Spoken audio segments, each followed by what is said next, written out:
এ যেন পুকুর চুরির ঘটনা। আশ্রয়হীনদের জন্য দেওয়া সরকারের ঘর দখল করে বসে আছেন বিত্তশালীরা, কিন্তু দখল করলেও কাউকে থাকতে দিচ্ছেন না, যে কারণে সেগুলো পড়ে আছে জরাজীর্ণভাবে। ঘটনাটি ঘটেছে গাজীপুর কালিয়াকৈর উপজেলার আশ্রয় প্রকল্পে। এখানে আমরা ঘর দেওয়ার পরে আইছি, আমরা তারা ছোড়া মাটি মুটি লাগাইয়া অনেক কিছু করছি। করার পরে এনে কিছু ঘর আছে সামনে, ড্যানকা অবস্থা খুব খারাপ। হ্যাঁ, পরিবেশ ভালো না, এই পিচটা পরিবেশ ভালো না, অনেক দিকে ভালো না। কিছু লোক থাকে, কিছু থাকে না। তারা কই থাকে না থাকে এটা আমরা জানি না। কথা বলছেন, এটা আমরা জানি না। তারপরে হঠাৎ করে একদিন করে কি 6 মাস পরে, 1 বছর পরে টুক্কু দেয়, টুক্কু দিয়ে জায়গা। আর একটা আপনি যা একবার উত্তর মোড়ে কোণার মধ্যে এই গড়টা পাওয়ার সিটিন থেকে একটা লোকও থাকে না। এখানে ঘর কয়টা? 36টা ঘর আছে, 36টা ঘর আছে। খালি আছে কয়টা? আর খালি আছে 4টা। খালি হ্যাঁ, আছে। 4টা। এনারা কি আসে না? এরা আসে না। ক্ষমতাচ্যুত শেখ হাসিনার সরকারের আমলে ভূমিহীনদের জন্য বরাদ্দকৃত আশ্রয়ণ প্রকল্পের আওতায় গৃহহীন এবং ভূমিহীনদের মাঝে প্রকল্প বিতরণের কথা থাকলেও গাজীপুর কালিয়াকৈর উপজেলায় মিলে ভিন্ন চিত্র। ভূমিহীনদের বেশ কিছু ঘর তালাবদ্ধ দেখা যায়। দীর্ঘদিন ধরে সেই সকল ঘরে মানুষ না থাকায় জরাজীর্ণ হয়ে আছে ঘরগুলো। আশ্রয়ণ প্রকল্পের বাসিন্দারা বলছেন, দীর্ঘদিন ধরে কেউ এই ঘরগুলোতে বসবাস করেন না। যারা এই ঘরগুলো বরাদ্দ পেয়েছে তাদের সকলেরই বাড়ি আছে, ফলে আশ্রয়ণ প্রকল্পের ঘরগুলোতে তাদের থাকার প্রয়োজন হয় না।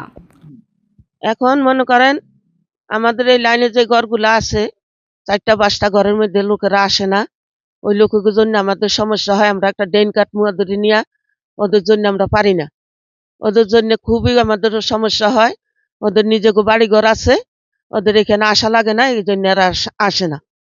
এই আসে না, মাঝে মাঝে আসা গাছ গাছরা লাগাই থুয়া যায়, আর আসে না। মনে করেন কারেন্ট বিল টিলেও ওই যে মাসিক একটা কারেন্ট বিল আছে মিটারের, এটাও দেয় না। এই জন্য অফিস থেকে আইসা লোকেরা আইসা লাইন কাটতে দিয়া যায়। আমাদের খুবই সমস্যা হয়। এদের আমাদের দরকার, যদি এরা না আসে তাহলে আপনারা ব্যবস্থা নেন। ফসলের মাঠের পাশে ঠেঙ্গারবান আশ্রয়ণ 2 প্রকল্পের অবস্থান। 2020-21 অর্থবছরে আশ্রয়ণ প্রকল্প 2-এর দ্বিতীয় পর্যায়ের আওতায় প্রকল্পটিতে 36টি ঘর নির্মাণ করা হয়। প্রতিটি ঘরে ব্যয় করা হয় 1,95,000 টাকা।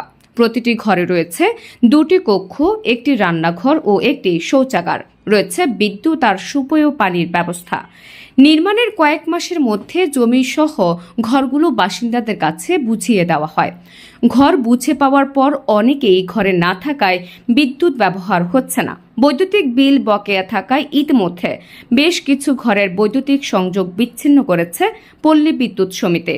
আশ্রয়ণ প্রকল্পে যে সমস্ত সংযোগগুলো আছে, অনেকেই বিদ্যুৎ বিল বকেয়া রাখার কারণে তাদের সংযোগগুলো বিচ্ছিন্ন করা হয়েছে। বিচ্ছিন্ন করার পূর্বে পর্যায়ক্রমে আমাদের প্রতিনিধি অনেকবার তাদের কাছে গিয়ে বকেয়া আদায়ের জন্য তাগিদ দেওয়া সত্ত্বেও তারা বকেয়া বিদ্যুৎ বিল পরিশোধ না করায় কোনো উপায়ন্তর না দিকে শেষ পর্যায়ে তাদের সংযোগগুলো বিচ্ছিন্ন করে দিতে বাধ্য হয়েছে। আশ্রয়ণ প্রকল্পে বরাদ্দ পেয়েও কেন থাকছেন না, সেই ঘরে অনুসন্ধান করতে গিয়ে বেরিয়ে আসে নতুন চিত্র। বন্ধ থাকা ঘরগুলোর অধিকাংশ মানুষেরই আছে নিজস্ব বাড়ি, সকলে আর্থিকভাবে স্বাবলম্বী।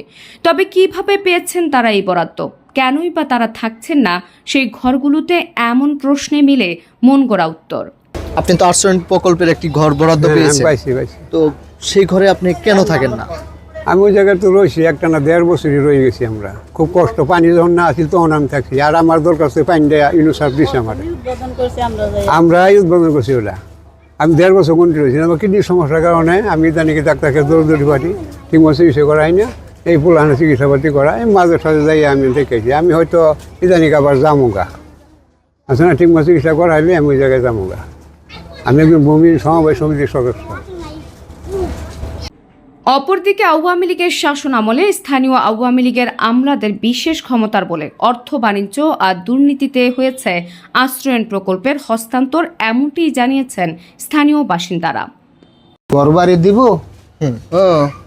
আপনারা যদি কারোর যদি কিছু না থাকে তাহলে তারা একটু একটা নাম টাম দিয়ে হয়তো ভাগ্যে থাকলে পাইতেও পারেন, এই কথা বলতাম। তো বাবা আমার তো কিছু নাই, আমি এই কথা বলার পরে আমি একটা নাম দিয়েছিলাম, মানে নামের ইতে আমার আইছে একদিন।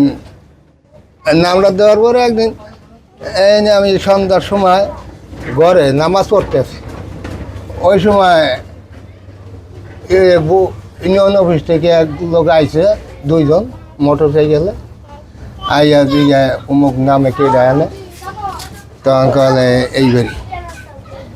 তখন এই হন্ডা থামাইয়া আমার ডাকলো, গেলাম, কলে কালকে আপনি ভোট ইউনিয়ন অফিসে যাইবেন, আপনি তো একটা ঘর পাইছেন,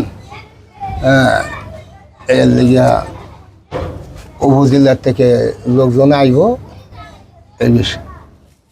তা আমি এই পরের দিন কাল 10টা বাজে যাইবেন, পরের দিন 10টা বাজে গিয়েছি, এই উপজেলার থেকে লোকজন আইসে কাল্লা করতেছে, আইয়া হারা নাম ডাকছে, যে কজনে পাইছে।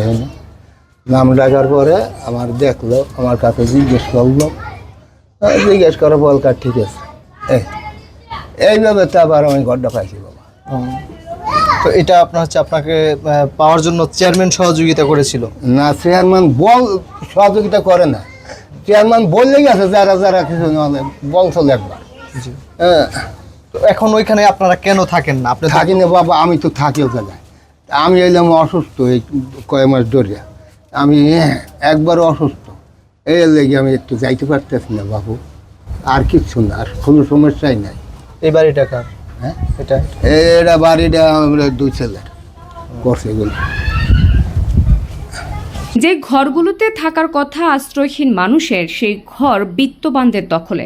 এ বিষয়ে কালিয়াকৈর উপজেলা নির্বাহী কর্মকর্তা জানিয়েছেন, প্রকল্প কোনো বিত্তবান মানুষের কাছে হস্তান্তর করা হয়নি এবং প্রকল্প হস্তান্তরের ক্ষেত্রে সহযোগিতা করেছে স্থানীয় জনপ্রতিনিধিরা। আসলে এখানে কোনো ঘর বিত্তবানরা পায়নি, এটা হচ্ছে সরকারের যে নীতিমালা ছিল, কষ্ট শ্রেণী যে ভূমিহীন এবং গৃহহীন তারাই পেয়েছে, এবং এইগুলোর জন্য তৎকালীন স্থানীয় জনপ্রতিনিধির সার্টিফিকেশন আছে। তো তাদের স্বীকৃতি দেওয়ার পরেই তাদেরকে তাদের আর্থসামাজিক অবস্থা মানে ক্রাইটেরিয়ার ভিতরে যারা পড়েছে তাদেরকে দেওয়া হয়েছে। এখন এই মুহূর্তে যদি কেউ ওখানে না থেকে থাকে, তাহলে যদি পার্মানেন্টলি কেউ না থাকে, সে বিষয়গুলো আমরা খতিয়ে দেখবো, খতিয়ে দেখে যদি এরকম কেউ থাকে তাকে রিপ্লেস করার সুযোগ আছে। তো আমাদের আশ্রমে টাস্কফোর্স কমিটি আছে, টাস্কফোর্স সিদ্ধান্ত নিয়ে এসব উপকার যদি পরিবর্তন করতে পারে।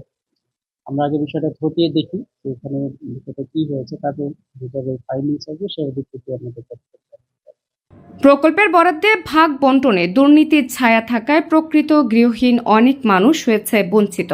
প্রকল্পের আওতায় থাকা প্রকৃত ভূমিহীনদের আবাসস্থান ফিরে পেতে দ্রুত ব্যবস্থা গ্রহণের মধ্য দিয়ে আশ্রয়হীনদের ফিরিয়ে আনা হোক আশ্রয়ণ প্রকল্পে, এমন দাবি স্থানীয়দের।